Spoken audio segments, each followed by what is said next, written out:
Bienvenidos, queridos amigos, a una nueva edición de este programa que se llama Marcando el Norte. Tenemos como invitado don Alberto Bárcena. Bienvenido. Don Alberto es profesor de Historia de la Universidad CEU San Pablo. ¿He dicho bien? Muy bien. No sé si es CEU San Pablo o San Pablo CEU. CEU San Pablo. CEU San Pablo. Monta tanto. Sí, fue al revés, pero hace ya unos años que es CEU San Pablo. Ya. Vamos a iniciar una serie de programas con él que lo vamos a denominar algo así como las grandes mentiras de la historia. Esos camelos que nos han metido, hay muchos. Pero como la realidad es más interesante que la ficción, vamos a contar la realidad. Y uno de esos camelos es que nosotros, menos mal que todavía dice que fuimos nosotros los que, aunque a veces ya empiezan a decir que no fuimos nosotros realmente los que descubrimos América, los españoles, sino que eran unos tipos que, bueno, pero ya lo que dicen es que lo que fuimos allí fue a matar indios, a llevarnos la riqueza, a exterminar unas culturas florecientes y bueno, esto es lo que se está transmitiendo en España y en la propia América. ¿Qué tiene usted que decir? Que no, que esto hay que verlo con mucha calma porque realmente contradice las fuentes históricas y además la realidad presente de estos países. En primer lugar, esa manipulación de la historia de América se inicia en el siglo XIX, a principios del XIX, cuando los movimientos independentistas, y a partir de ahí no ha parado. Aparte de que recogía otra tradición muy larga, que es la de la leyenda negra antiespañola. Pero realmente España lo que hizo en América fue una labor única, que no ha hecho ninguna otra potencia. Iba a decir colonial, pero vendría mal el término aquí. Ninguna potencia europea, cuando ha construido sus imperios, ha actuado de esa forma, porque España no pretendía construir un imperio colonial, y no lo hizo. No eran colonias, eran las Españas. Sí, la monarquía al otro lado del Atlántico. Eran provincias españolas de América. Hasta el punto que en las Cortes de Cádiz vinieron representantes de las provincias de América. Claro. Y es que además se organizó el Estado, el nuevo Estado español en América. Igual, ¿no? Calcado del modelo español. Virreinatos como los que había aquí. Valencia tenía un virreinato, Cataluña otro, Sicilia, Cerdeña, Nápoles. Sí, bueno, pues lo mismo, pero para América. Bueno, así que no fueron colonias, claro. Vayamos por partes. ¿Qué culturas florecientes exterminamos allí? A ver, cuéntenos algo de esas culturas. Vamos a ver, eran culturas que en un sentido eran admirables, porque ahí quedan sus restos arqueológicos, las pirámides aztecas o mayas, etcétera, pero que eran absolutamente incompatibles, no digo ya con el cristianismo, sino con la civilización. Se encuentran, cuando llega Hernán Cortés a México, con un imperio, el azteca, que oprime a una serie de pueblos de todo lo que hoy en día es la República Mexicana, de los que obtiene, entre otras cosas, las víctimas que tiene que ofrecer a su divinidad, el emperador. Y hablamos de unos 15.000 muertos o sacrificados al año a los dioses. O sea, eso es lo que el tributo de esa civilización era 15.000. 15.000 aproximadamente. Que algunos eran exterminados por el método eso que vimos en la película de Mel Gibson, Apocalipto, que le metían había que sacarle el corazón estando vivo.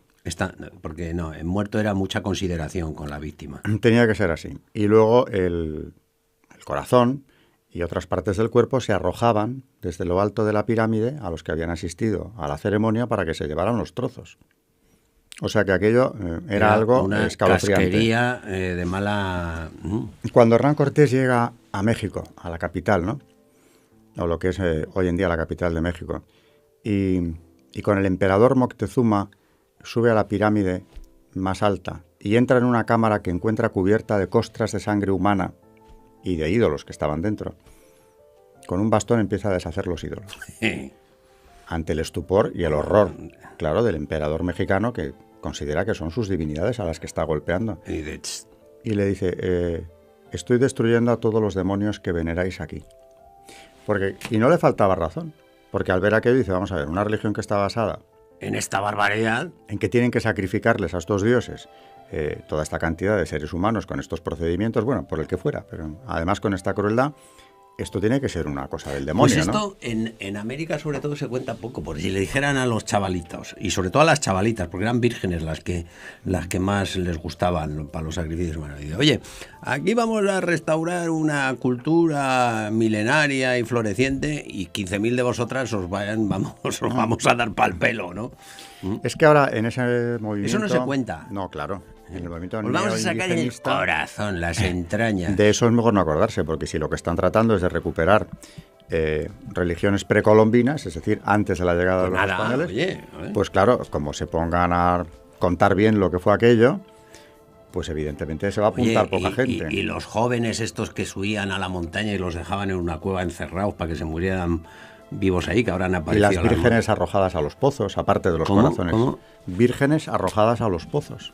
Las niñas, las doncellas más guapas de las tribus. De los vecinos. Claro, eran de los pueblos sometidos. Claro. Por eso, cuando Hernán Cortés llega hasta México, a la capital, lo que le sigue ya es un conjunto de pueblos con sus caciques, que hartos de esa esclavitud y de ese sometimiento... Oiga, este es el bueno. Si este viene a acabar con esto y nos está contando que lo de los sacrificios humanos es una barbaridad que hay que suprimir, nos vamos con este. En la película de Mel Gibson que hemos citado, Apocalipto, al final, que el indio ya se libra de los... Bueno, de los que le iban persiguiendo y se va para matarle. Para sacarle el corazón, sí. Que se escapa. Y está por el bosque perdido, de repente ve una playa y ve salir de una barca unos tíos con unas vestiduras raras, que son los españoles, con el estandarte y la cruz, y entonces la gente en el cine empezó a aplaudir. Y naturalmente hicieron todo lo posible por acabar con esa película. Esa escena es de una fuerza enorme, porque este joven indio con su familia que huye del sacrificio al que ha sido condenado, esa visión de cuando llega a la playa, que están a punto de pillarle, por cierto, los que le persiguen, y lo que ve es la cruz, que no sabe todavía lo que es, que viene a salvarle, eso es una imagen llena de fuerza de lo que pasó de verdad. Sí. Esa nueva civilización, ese pueblo que venía con la cruz, lo salvó de aquello. Bueno, segunda cosa, nosotros allí lo único que hicimos fue matar indios. Nos pusimos hasta aquí. ¿Verdad o mentira? Mentira, completamente. Claro que hubo muertos en la conquista, muchos menos de los que cabe esperar, por cierto, porque además la conquista, por ejemplo, la de México es asombrosa. O sea, la rapidez con que Hernán Cortés, con un puñado de españoles, consigue hacerse con el Imperio Azteca es asombrosa. Tiene en parte la explicación de esos pueblos sometidos aliados, que se le unen, eso sí, pero a partir de ahí las ejecuciones masivas de indios, toda esa crueldad de los españoles con los indios, no solo no se ha dado, sino que la prueba, yo siempre digo que no hay más que viajar a estos países y ver que aquella es la única sociedad mestiza del mundo. O hacer un trayecto en el metro de Madrid, por ejemplo. Y ves indios de todas las clases. Y mestizajes de todos los colores. Cheroquis pocos. No, claro, en el norte. Ahí sí que no. Ahí sí que no. Cheyennes y cheroquis y toro sentado y sitting bull, nada. Los llamados indios de las praderas norteamericanas. Con las plumas no aparece nadie. Pero de ese exterminio no se ha hablado nunca. Nunca. No, muy poco, muy poco. Y ahí sí que se procedió a acabar con ellos. A arrincolarlos, a acabar con ellos. Bueno, mataron a millones. Aquí, en cambio, del Río Grande para el sur... Hollywood lo ha hecho bien, Sí, claro.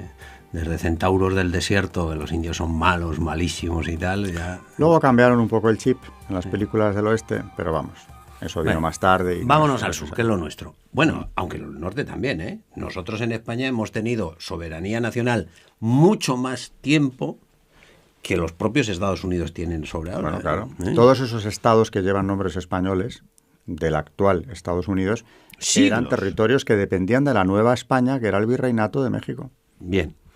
Entonces, si nosotros destruimos esas culturas, ¿pusimos la nuestra allí o no pusimos la nuestra? Desde luego. La lengua sí, porque hablan, yo les entiendo bastante bien a los ecuatorianos, a los que vienen de allí, argentinos, tal, les entiendo. Sí, es su lengua también. Su lengua. Hay quien habla algunas otras de las lenguas originales de allí, de América, pero vamos, en lo que se entienden todos... Entre otra cosa porque lo protegimos nosotros, ¿no? Bueno, claro que sí. Se hicieron catecismos en lenguas indígenas y se protegió desde la universidad el quechua, que yo sepa. Un fenómeno que desde luego es como para resaltar es que en el siglo XVI, antes de acabar el siglo, en torno al 55, cuando abdica Carlos V, O sea, allí funcionan 4 universidades. 50 años después de descubrir América. Solo 50 años. 4 universidades. 4 universidades. México, Lima, Santiago de Chile. O sea, de la nada, pues claro, oiga, para hacer una universidad con gente tienes primero que haber creado un humus de cultura y de la nada, en 50 años, 4 universidades. Que eso también cuesta dinero, ¿eh?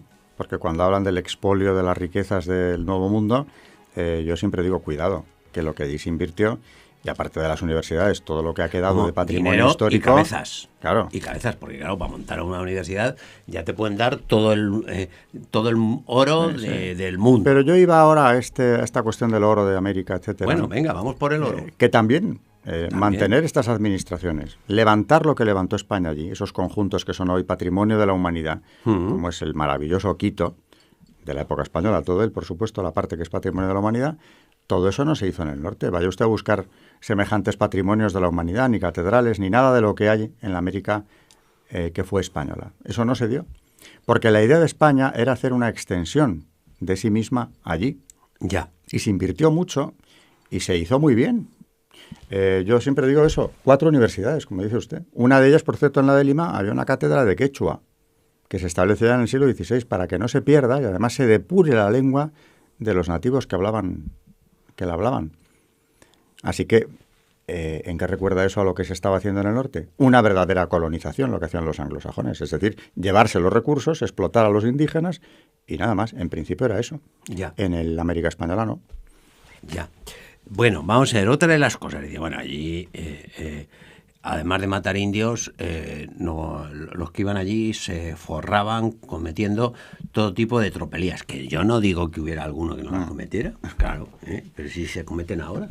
O sea, ¿cómo no se van a cometer a miles de kilómetros de distancia de la autoridad? Y se cometieron a veces con españoles, también. Españoles contra españoles. Claro. Claro. Es lo mismo que ahora los emigrantes. Dice, lo peor para un emigrante es tener un jefe emigrante. Sí. Seguramente. Sí. Vamos, Colón no hay que olvidar que regresa cargado de cadenas a España. Ayer A ver, explique. A Colón le mandan una comisión que investigue lo que está pasando en los territorios que gobierna. ¿A Colón? A Cristóbal Colón. Pero usted me está hablando del mismo Cristóbal Colón que yo conozco, con el que tomo café todos los días, ese. En los libros y... El que da nombre a Colombia, que tenía que dárselo a América. El que va en los barquitos y dice tierra a la vista, bueno, él no lo dice, lo oye. A ese que era el más guay de los guay. El almirante de la mar Océana. A ese lo traen con cadenas. Eso viene encadenado. ¿Y por qué? ¿Qué? Pues porque el rigor que había aplicado allí era ya más bien despotismo, terrible. Se había liado a ejecutar españoles, por cierto, que no se plegaban a su autoridad. Y claro, los ecos de eso llegaron a España, como solía llegar prácticamente todos los abusos que se cometían en América. Para eso también un tribunal especial aquí en España, en Madrid concretamente. O sea, que se ponían los medios para juzgar a esta gente. Claro. No era ancha es Castilla... No, lo que pasaba en América se controlaba mucho. ¿Y cuál era el sistema de control? Pues aparte, hemos hablado de los virreinatos, que son una administración española trasladada allí, donde ya estaba el tribunal del virrey, que juzgaba lo que ocurría allí. Pero es que contra esas sentencias... un tribunal de recurso, ¿no? Sí, de una segunda instancia, porque había los de primera, pero luego estaba la segunda instancia ante el propio virrey, representante de la majestad católica. Sí. Si el afectado no estaba de acuerdo, podía recurrir y llegar a Madrid. O sea, había garantías jurídicas. Hombre, y tenían un tribunal para ellos nada más, que era el Tribunal de Indias, del Consejo de Indias, que estaba en Madrid, en el Alcázar de Madrid, precisamente. Y hasta llegaban las causas. El Alcázar de Madrid, que es donde está ahora el Palacio Real. Exactamente. Que era la residencia de los reyes. Y donde estaban la sede de los consejos, en uno de los patios. Uno de ellos era el de Indias. Igual que estaba el de Italia o el de Flandes, estaba el de Indias, con su tribunal, para entender de las causas que podían llegar hasta aquí, hasta la península. Eso tiene que ver con los juicios de residencia conocidos. Claro. ¿Qué es eso?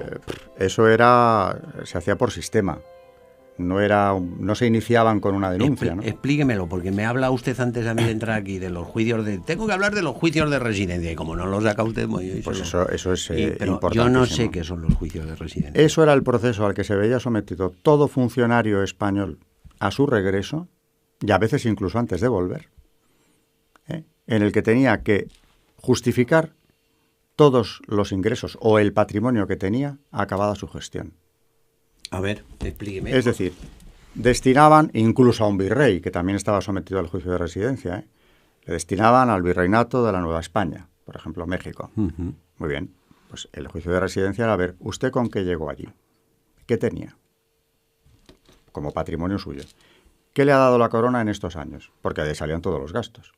Militares, administrativos, etcétera. Bueno, esto es lo que ha recibido y lo ha invertido, en fin, es un estado de cuentas de qué he hecho yo con el dinero de la corona. Y luego, ¿cómo vuelve usted aquí? ¿Con qué viene? En tierras, en bienes, etcétera. ¿Puede justificar? Bueno, oiga, pues si aquí estamos en este sistema inventando esto, pero solo lo hemos inventado al 50%, porque aquí a lo máximo que hemos llegado es a que los diputados y los cargos públicos, y no en todos los casos, hagan una declaración de bienes cuando entran, pero no cuando salen. Eso, o sea, ahí está el truco. Es que para hacer la resta tenemos que... ¿Cómo era? Minuendo, sustraendo. Dice, ¿cómo anda usted de minuendo? Dice, ¿y de sustraendo cómo andamos? O sea, aquí no hemos inventado nada más que una parte de los dos términos de la resta. Claro. Y sin embargo allí había entrada, salida. ¿Cómo sale usted? ¿Cómo sale usted? Forrado. A ver, venga. ¿Qué ha pasado? ¿Qué ha pasado? Porque, bueno, no decían que no se pudiera lucrar el funcionario, pero si lo ha hecho, vamos a ver cómo. Hombre, pero es que... Porque igual es un tío listísimo o se ha casado con una señora muy rica estando allí. Vamos a ver cómo se ha lucrado. Ya. Ahora, como sea con bienes de la corona o con el abuso de autoridad, que se prepare. Se le cae a usted el pelo. Se le cae. Y ya eso estaban sometidos y sobre todo viendo que al almirante de la mar Océana lo traen encadenado. Lo traen en cadena. Y dicen, bueno, pues si a Colón el primero le han dado esto. Le han dado para la melena, porque Colón tenía melenita. Y pues, para que te voy a dar para el pelo. Sí. ¿Ha visto usted a Colón con la melenita y tal? Sí. Con los papagayos que trae. Al de la melenita le dieron. Le dieron Y no le dieron más porque, en definitiva, también se tuvo en cuenta los enormes servicios prestados, etcétera, etcétera, pero le dieron. Pero vino encadenado. Lo cual, claro, fue algo... Mucho don Cristóbal, pero... Cargado de cadena. Pero cargado de cadena. Que eso para él y para sus hijos incluso era algo inimaginable, ese espectáculo. El que llegó a Barcelona triunfante después de haber descubierto un continente, etcétera, luego vino encadenado. Por el abuso de poder. Por el abuso de poder. O sea, vamos a ver, que de religiones espectaculares, no. Culturas florecientes, más bien poco. Y lo poco que se tenía, se guardó y se respetó. Y sobre todo, naturalmente, esto se ha dado en la historia muchas veces. Una cultura inferior sucumbe ante la superior, y eso no vamos a discutirlo. Los aztecas, por muchas pirámides que hubieran construido y por mucha organización... Se comían vivos a las niñas de los pueblos vecinos. Pues, y dice usted bien, porque hemos hablado de sacrificios humanos, pero no del canibalismo ritual, que también se comían a las víctimas. Pues lo he dicho... ¿no? Sí, no, pues sí. Se merendaban a las víctimas. Estas víctimas, después del sacrificio, eran troceadas en la pirámide y arrojadas desde lo alto, los trozos. Y los tíos dándole se lo llevaban a su casa y se los comían. A la barbacoa humana. Y eso tenía... Y eso en la cultura esta que les quieren... Claro, por eso en el neoindigenismo no se habla de esta parte. Hablan de la Pachamama, la adoración a la tierra, etcétera. Pero no de los sacrificios. Por eso se hizo esa película. La Pachamama que les van a dar como vuelvan a dar. Como vuelva el sacerdote a subirse a la pirámide. La gran pregunta es esa. Si van a recuperar sus religiones anteriores al cristianismo, esta parte que era fundamental... A ver quién hace de sacerdote y quién de virgen. Claro. ¿Se van a comer ustedes otra vez? Porque claro, esa parte está ahí. Por eso se hizo la película. Por eso yo creo que están proponiendo. Yo creo que hay gente que quiere comerse crudos a... Bueno, si no se los quieren comer crudos, por lo menos como quieren que el cristianismo desaparezca, les están vendiendo la idea de una religión que no existió, es otra, en la que esto se oculta, pero esta parte era esencial en la religión azteca. Bueno, y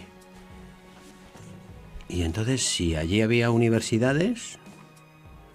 Había universidades para que porque claro, ir a estudiar a ¿dónde dice usted que está? ¿En Perú? Lima, México. Hombre, teniendo Salamanca y teniendo en cuenta que no había aviones, entonces aquello de Perú más bien era para los indios, ¿no? Era para los, claro.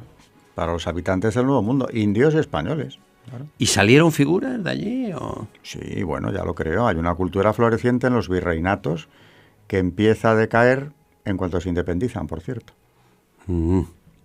Pero la América española tiene un siglo XVIII floreciente, brillantísimo en todos los órdenes.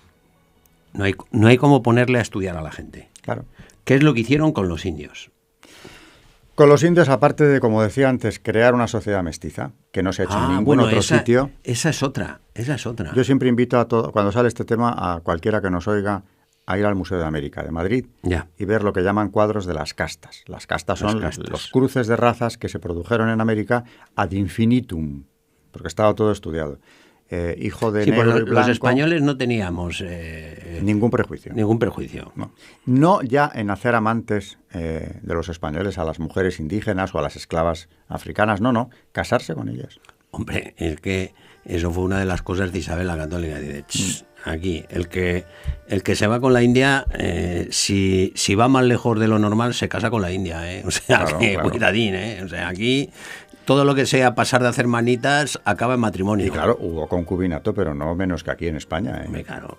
Pero lo que hubo principalmente fue una fusión de razas.